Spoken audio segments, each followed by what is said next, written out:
When you're sculpting the small details and the medium shapes of your sculpture, you wait until your sculpture is a little more hard.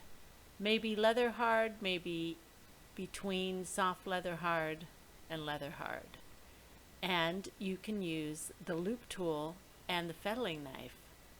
Here I'm observing the elephant's leg, closely looking at that and determining what I need to do. Now I can see this piece is pretty much just stuck on here. So I need to carve the back of that leg so that it matches up, blends up with the elephant's body. So, and also there's this space here that I can see I need to add some clay to.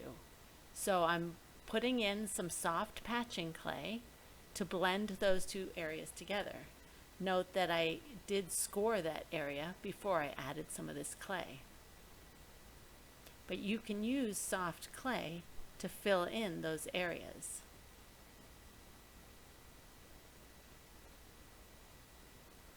You can also use soft clay or slip to fill in other bumpy areas. You can also use your scoring tool, the serrated rib, to smooth out areas. You can smooth out large bumpy areas with the serrated rib. A reminder, in this video I'm working on leather hard clay.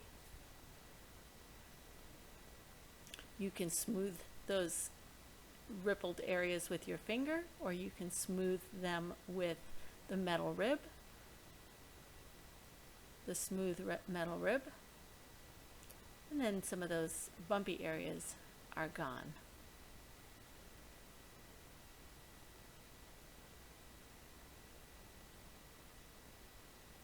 Here I'm using the fettling knife to carve away some areas. And I'm adding a little bit of water because I'm finding that my sculpture is a little bit harder than I like for this particular step in the process. But I do like to use the fettling knife to shave large areas that need to be shaved. And also the loop tool, whether it's the flat end or the round end, depending on what I'm carving. The loop tool is great for carving out areas.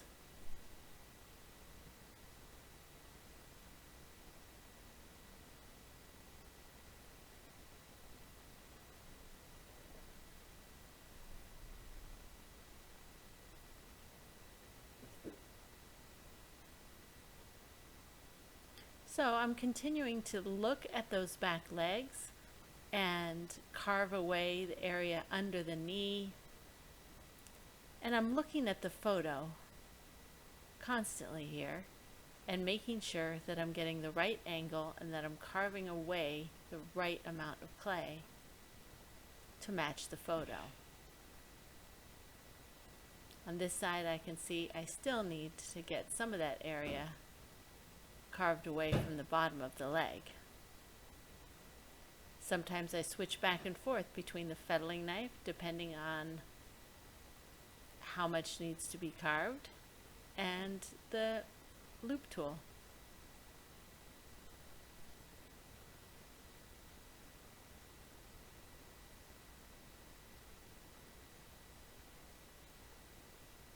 I like to use a banding wheel. That's the blue wheel that you see here as I'm working on a sculpture, because I can turn it around and work on different areas of the sculpture and see it from different angles. There are banding wheels available in the back of the classroom.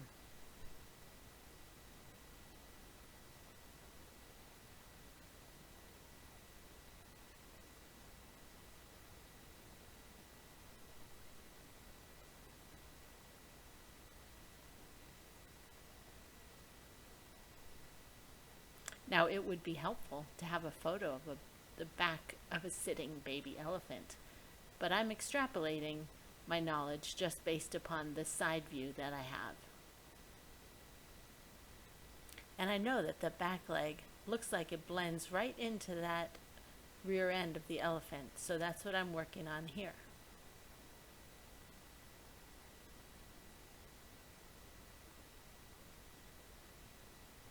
You might use the loop tool, as shown, to carve little divots into the ear.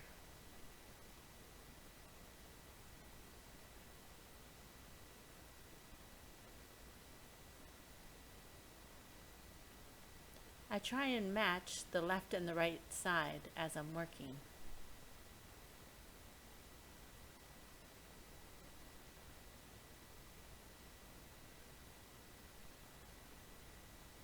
I might use a needle tool to put in creases, or the curved scalpel is also a nice tool for carving out areas.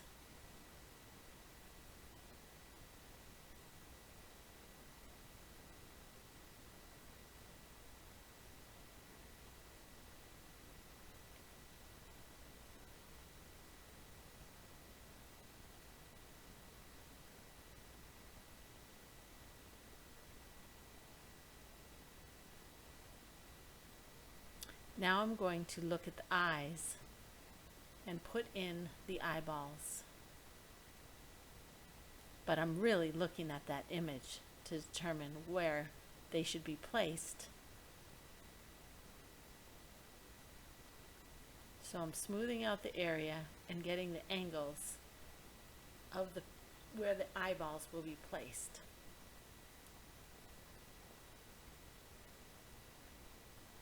I'm going to start by marking the position of the eyeballs, and I look from the side, and I'm looking at the photo, my reference material, and I'm marking the position.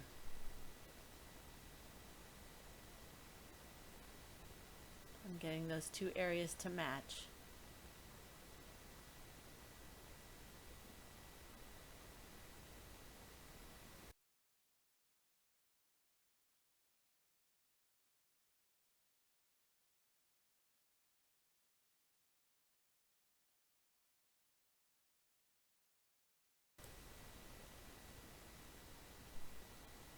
So I'm continuing to mark out those spots, and I'm using the scalpel tool to dig out a hole, because what I'll actually be doing is making an eyeball to fit into the hole. Now on this side, I popped through to the inside of the skull. In other words, I popped through the clay into the hole inside the head. And so I needed to add a little bit of clay in the back of that eye so that my eyeball doesn't fall in. Whoops, see, pops through again. So I'm getting a little ball of clay, some wet clay, and I'm just going to push that in there so my eyeball won't fall into the inside of the head. There we go. Perfect. Now I have my eye sockets. And I'm going to roll a couple little balls of clay. And I want to use clay that's not too wet when I roll those balls, because I don't want them to be super squishy. Well, here I'm getting a little distracted by drawing some lines into the elephant's tusk. However, I will get back to the eyeball in a minute. After I cut those lines, I actually used a wet brush to smooth out some of those details. Using a stiff brush, wet, is a nice way to smooth out details. Using a needle tool on its edge is a nice way to put in grooves and wrinkles.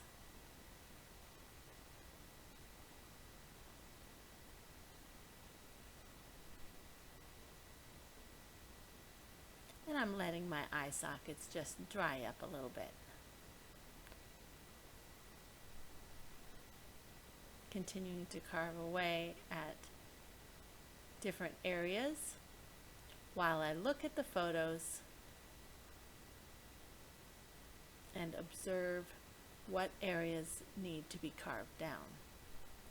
Now, rolling a little ball, and I try and fit in the eye socket, and if it does not fit right in, then it's too big. So now I pulled a little bit of clay off, and it was still too big. Now I'm pinching a little bit more clay off that eyeball, and a little bit too big, because if I push it in, it will no longer have its dome shape. So I made it a little bit smaller so it will pop right in. Now that one was a little bit on the small side, but elephants do have rather tiny eyeballs. One way to set an eyeball in place is to make a little eyelid. So I made this wet little tiny coil, and I'm putting it into place right over top of that eyeball. I am smoothing in the top of that eyelid, but not over top of the eyeball. So I'm never touching the eyeball, and that is one way to make an eyeball with an eyelid. You have to be very careful with these things so that you don't damage the eyeball whatsoever. So in this case, I'm just pushing some of that skin around the eyeball. This is a very tiny eye, so it takes a lot of care. I like to use the rubber sculpting tool, as you can see, to put in lines and details, and it's also really great for fur.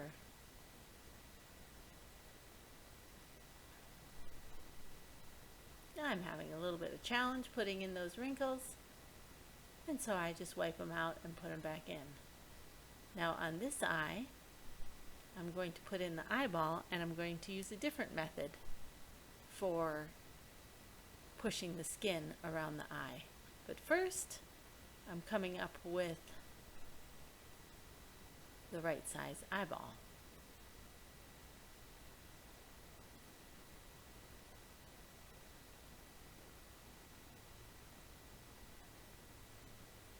And getting just a little bit of clay in there so my eyeball doesn't fall through into the hole in the head. Too big. Gotta pop it out. Because if I have to push on it, if I have to push on the eyeball to get it in place, it will make the eyeball flat. And the whole point of this exercise is to keep the eyeball nice and round like a real eyeball. So in this case, I'm actually just using my needle tool to push some of that skin up around the eye socket. So I'm bringing the skin over the eyeball a little bit, which is a better method for this tiny, tiny eyeball. For larger eyeballs, I really like the eyelid method, where you put in the coil and turn it into an eyelid.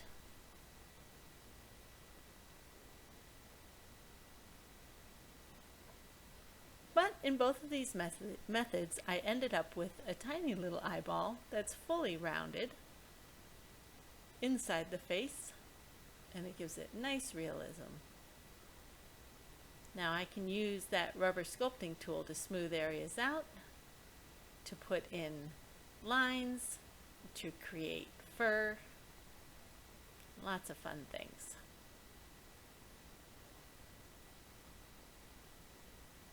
Now I'm back to my loop tool, carving in some of the little areas around the face and the skull. But I do this while looking at my reference material.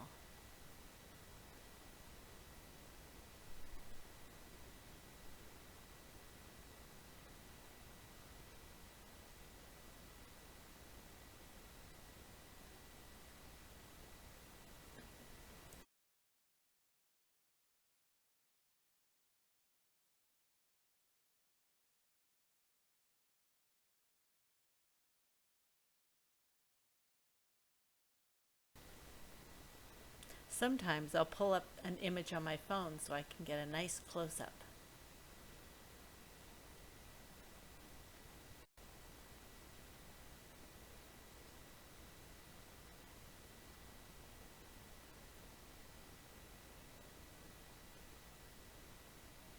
here I'm noticing that the side of the elephant's elbow is a little flatter than what I have. So I'm flattening out the arm and filling in the area behind his arm because it also seems to get a little wider up there. So I've added clay and I've put in a new line.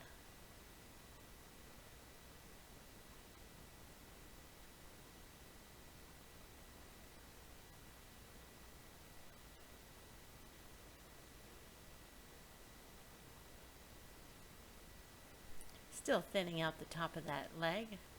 Really seems like some of that still needs to come down. I'm carving out the bottom under the knee.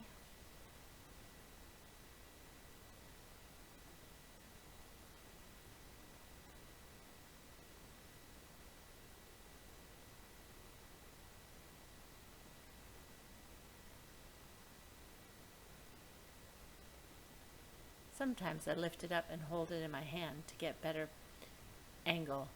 But always be careful. You want to make sure you don't bend your parts or break any pieces off.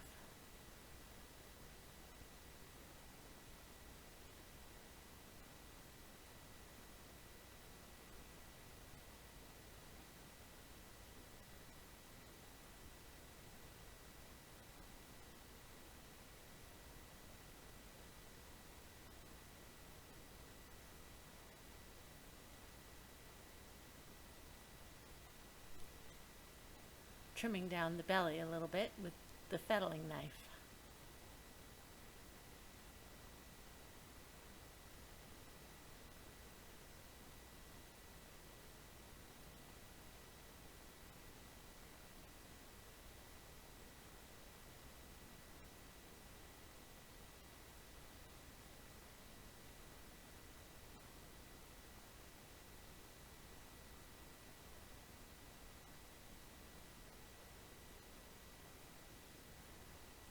The back of that leg really does disappear right into the rear end of the elephant, so I'm making that happen here.